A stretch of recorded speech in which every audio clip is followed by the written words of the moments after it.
Bro, finally Hardrock is officially dropping his debut album, and it's called One of One. And everybody in the underground has definitely been waiting for this, including myself. And man, Hardrock is definitely just it. Like he's like an artist that's just like almost generational. You know, there's like a little pocket in the underground right now, kind of the whole Destroy Lonely, kind of ass wave, Southside Silhouette, Lifeless Garments, Rolling Thrax, and Hardrock was kind of the chosen one out of the bunch. He started making noise pretty early, and I remember the first time I actually figured out who Hardrock was. It was about like a year, yeah, just about a year ago. I was watching Bob Lamb stream, and one of his viewers suggested an artist named Hardrock, and I'm like, interesting name, because it kind of sounds like someone else, if you know what I mean.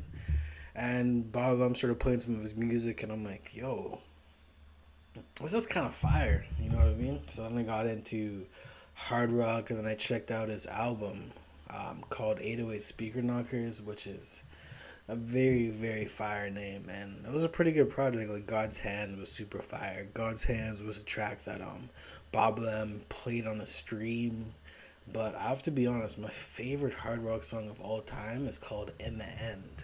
It's like a drum and bass kind of ass beat, but still kind of like hyper pop new wave shit, and it's super hard to kind of explain hard rock style. It's kind of like a mixture of Destroy Lonely and Young Thug. It's kind of like he kind of has like Young Thug type pockets and flows over Destroy Lonely type beats, I would say.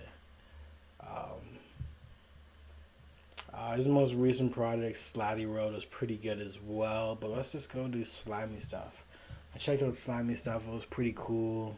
I like Don't Trip and Don't Blink was pretty good too. Kind of a cool little cover. It reminds me of a band. I forget what band it is, but it's like it's obviously inspired. And then, by the way, I can't remember the project off the top. I remember Next was pretty good too. Yeah, Beijing. Beijing was my favorite on this one. I had like the Chinese sample in there. It was super good. Trolley was fire too. Some cool pockets in that. That was in 2022. And then yeah, 808 Speaker Knox is definitely my favorite project by him. Slutty Dawn was pretty hard too. Like the track Feeling Alive as the intro track was just incredible. Like the I don't even know what metal band it was at the beginning, but it was super grungy. And then Mad Max, I had it on repeat for a lot, like last year. Yeah, early 2022.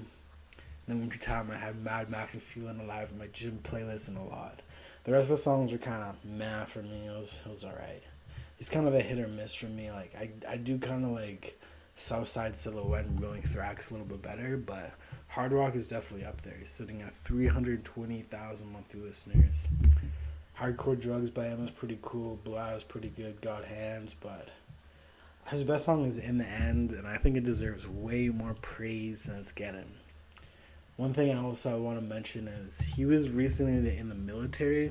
I'm not sure why. I think he's like 18 or 19, but like he was in the military, and I didn't understand why he was in the military because he's such a fire artist, and he was kind of chosen as the chosen one to be next up in the underground to really potentially blow up and had the strongest fan base, and he just decided, yo, I'm gonna go to the military. So I didn't really understand that. And then Ian Connor, you guys obviously know him, like the famous fashion designer. You know what I mean? I think it's a 33 Reasons guy, or 33 Problems, I forget, whatever. But like, he was starting a collective with Southside Silhouette, Lifeless Garments, and Rolling Thrax. I'm not too sure what happened to that, but I remember he was also trying to manage Hard Rock and sign him, but his manager was definitely not feeling it. So I don't really know what's going on with the co-sign, but I do know Ian Connor took out Hard Rock from the military, and he's officially back, and he's dropping One of One, and I think this will definitely make some noise in the underground. Hopefully the promo is pretty good, and hopefully the project's really good.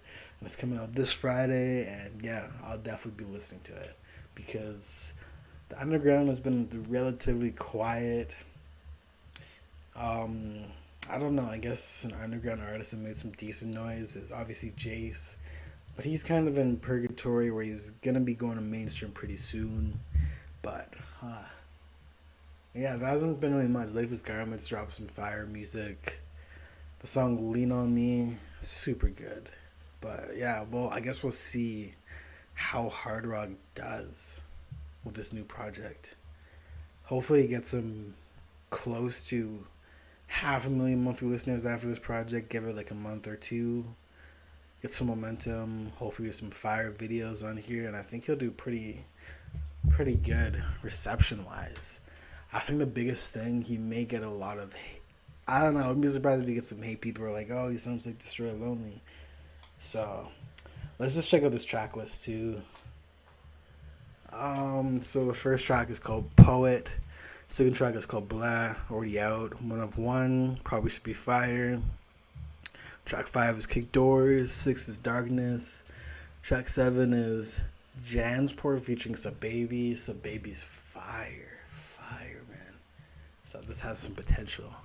Track 8 is Wave. Track 9 is Eye to Eye. Track 10 is Promises. Track 11 is Not Afraid. Track 12 is Range Era. Track 13 is Out of Place. Track 14 is Buried. Track 15 is Complicated. And track 16 is Penny. And this is a really good size of a track list. Like, it's not too bloated, and it's really an album. Let's check out some of these producer credits. Saint, Raymed, Zodiac's Fire. Next is Div.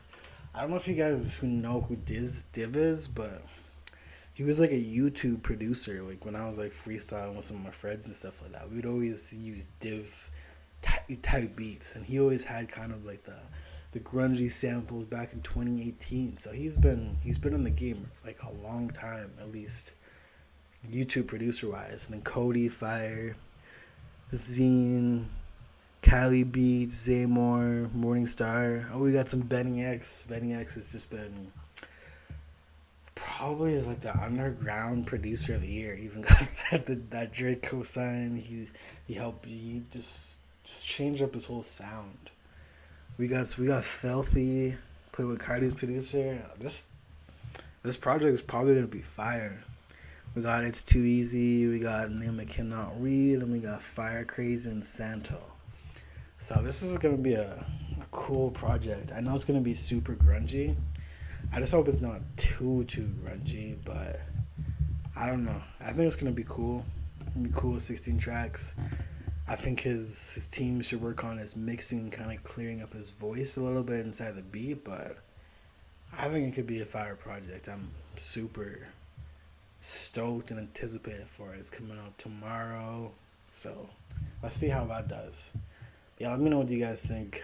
Do you think this is gonna like put Hardrock to 500,000 monthly listeners in the next few months? Because I definitely think so. Get those videos out there, get the promo going. And yeah, it's Hardrock's year. I knew he was gonna drop before the end of summer. I predicted that. If you go back to some of my other videos, I definitely predicted that. But yeah, let me know what you guys think.